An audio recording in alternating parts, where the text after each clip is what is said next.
Hi, welcome to Rishabh's personal vlog.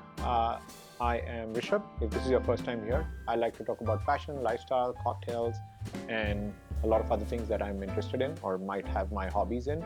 I do love tech as well. So today I am going to talk about something which is a pretty good intersection of technology and high fashion, and it's an interesting take on it, and it's by Dior. I'm sure you can see the sneakers right next to me.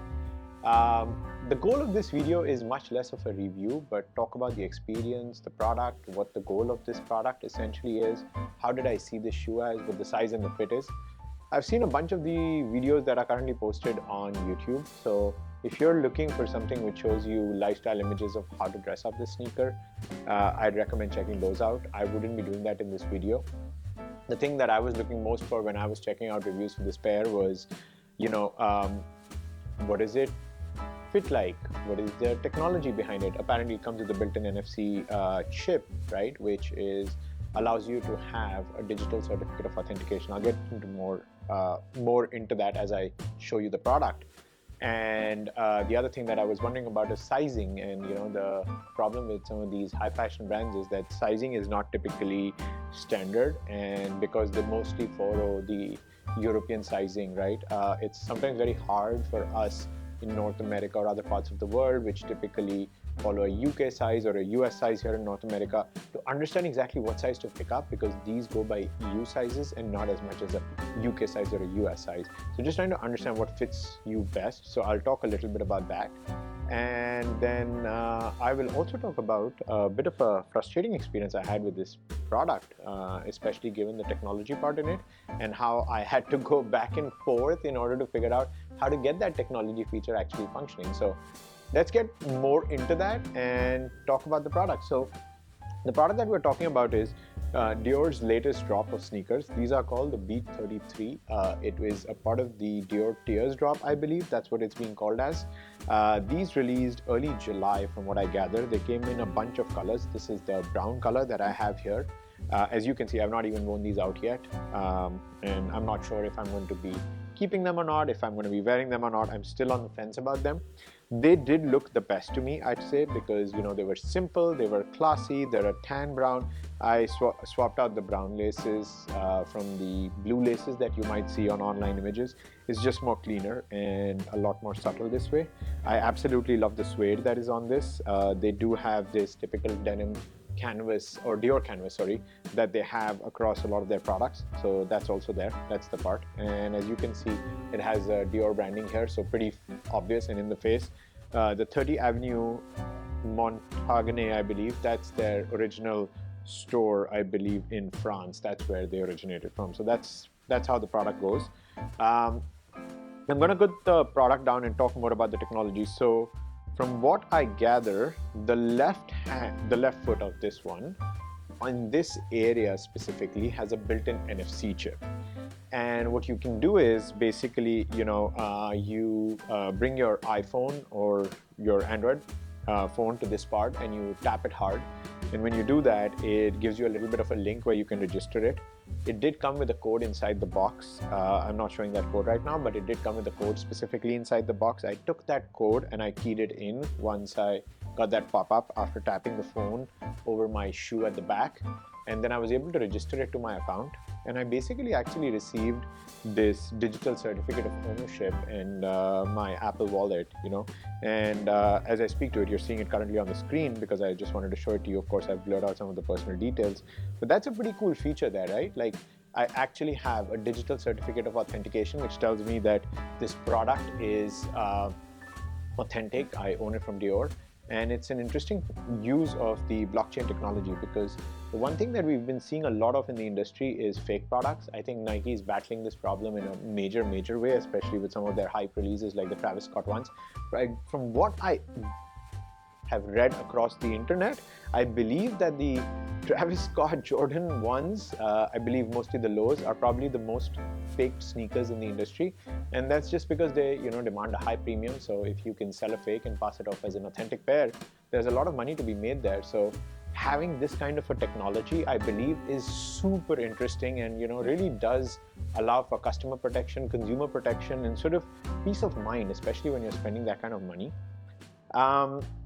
Now to talk about the frustrating part of this product. So apparently when I got the pair in, I tapped my phone a few times. The instructions said to tap on the top here, which is exactly what I was doing repeatedly again and again and again, and it never showed up. And then I kept trying. I didn't know what to do.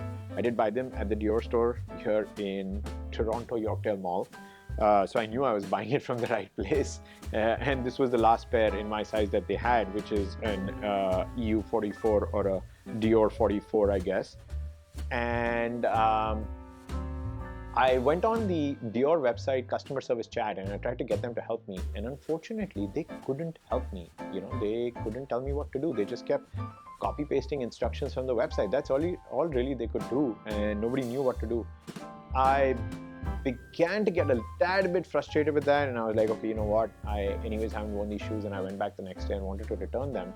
And that's where I was told that it's not the top, it's actually this area, and you have to tap your phone hard apparently in some shape or form, and then voila, it worked inside the store. So that's how I got it registered.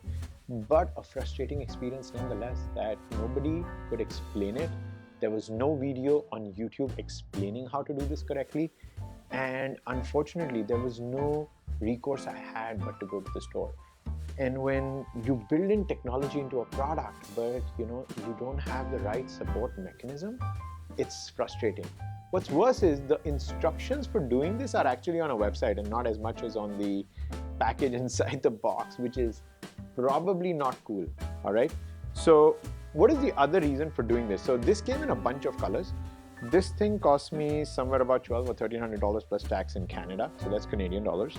They came up with one version of this, which is significantly more expensive. I think it retails for about 17 or 1800 Canadian dollars. So there's a $400 price premium. It's pretty much the exact same shoe, just in a different color. But this one comes with a specific, that color comes with a specific digital twin. And what that means is that, you actually own not just a certificate of authentication like I do for this one with the NFC chip, but I also get to own the digital version of that shoe on the blockchain. What that allows me to get, if I had bought that pair, was essentially an exclusive access club with Dior. I would get, pre-announcement, like I'd get access or early access to upcoming drops, upcoming, releases. Imagine if I was buying this pair when the Jordan 1 Dior's were dropping, and buying this or that specific digital twin pair gave me a greater probability of chance or a chance of getting access to the Dior Jordan 1s. I think that would absolutely be worth the investment. If you look at what the retail price for that was and how much they're reselling for today, I believe they're at least reselling for 3 times the price that they sold, at least in the Canadian marketplace, and I'm talking specifically in Canadian dollars. So it's an interesting way of trying to build consumer protection, authenticity in sort of this exclusive access club. But more importantly, something which I may not see come across many articles, but I personally believe is luxury goods are becoming more and more expensive, especially, as we're coming out of the pandemic and there's been a sudden price hike in products all of a sudden. I don't know why it's happening, but all luxury goods are beginning to get more expensive. The same product which used to cost $2,000 is now $2,200 or $2,300, but the price differential is small. Those small changes make up for big changes over the years, right? So these are getting expensive.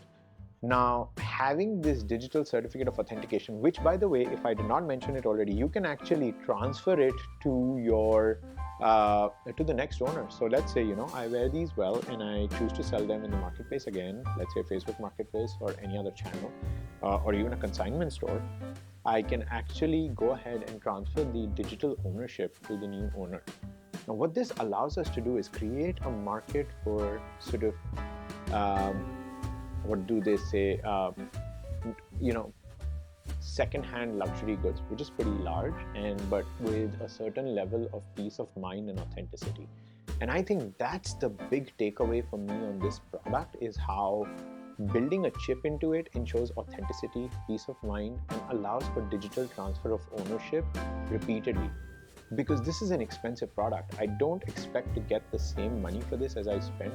Once I walk out, on the street with it, I'm going to get the sole all battered up. It's a very white sole, so you can imagine it's going to get dirty. There's just no way around that. So of course, nobody's going to pay me that kind of money. But let's say, even if I'm able to recoup 50% of my money, that's a big amount of money to get back, right? For something that I've had the opportunity to enjoy, use, keep it well, and then pass it on to someone else. So to me, this is a very, very interesting step forward. Kudos to LVMH. If you didn't already know, Dior is actually owned by the LVMH group. So kudos to them for, starting out in this direction. I believe they're also doing this with some of their LVMH jewelry, from what I gather based on my research. So interesting step forward. Allow for authenticity, allow for peace of mind, allow for a sense of ownership when you're paying this kind of money for a product. But then again, the purchase experience could have been significantly better. I don't know, Dior, if you see this or hear this, but that's an interesting take from me. And all right, so that was a little bit about the product and the technology. Now let's get into the sizing. So I am a US 10.5 true to size. I'm someone who's not got very wide feet, but I do prefer a little bit of room in my shoe versus it fitting like a glove. I don't like my feet constrained. So my Jordan 1 size is a US 10.5. I do not do half sizes down on Air Force Ones and etc. I just keep to my standard size always. For Yeezys, I usually do a US 11. And then for these guys, I thought I'd fit into an EU 43 because that's exactly what I wear in my off-white sneakers. Not my Nike off-white, but my off-white sneakers.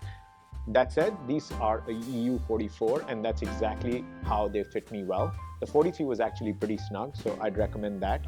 And then my equivalent size, let's say in the Maison Margiela not the tabby loafers, but the Maison Margiela sneakers, GAT sneakers, I guess, is also 44. So I'm just giving you this comparison because this was information that was extremely lacking when I was trying to do research in order to buy this pair. The only reason I did not make the purchase online and went hunting for this in the store was because I was unsure of the size. These come in limited numbers. I was lucky. This was the last pair in that store. I probably may not have been able to snag this pair had I not walked into the store on that very particular day. But most importantly, I just wish there was better sizing guidance across the web, which I couldn't find. So hopefully this helps you in a way or in some way as it did, as I couldn't find the support. So, all right, so we talked about sizing, we talked about the product, we talked about the technology, we talked about the material on it, we talked about the quality on it. It does come in a beautiful box. Depending upon how you order it and where you buy it, your unboxing experience could look a lot different, and I'm not getting into that. The goal of this channel is not to do what other channels do, which is show you an unboxing and lifestyle imagery. It's to more talk to you about the product and educate you about the product. So I've spoken about the sizing as well. So yeah, that's about it. But something that I should have done right at the start of the video, which I did not do, which is do a quick fit check. So I am dressed in my Ralph Lauren polo Teddy t-shirt. I really love this. It fits well. I'm a size medium, classic fit if that helps. And I'm wearing a pair of Diesel Crewley jeans. As I said, I love a lot of fashion, so that's my fit for the day in what I'm wearing. Thank you for watching this video. Stick around. If you liked it, press that like button. If you'd like to see more of this content, please press that subscribe button. And thank you for your time today. Cheers. Take care.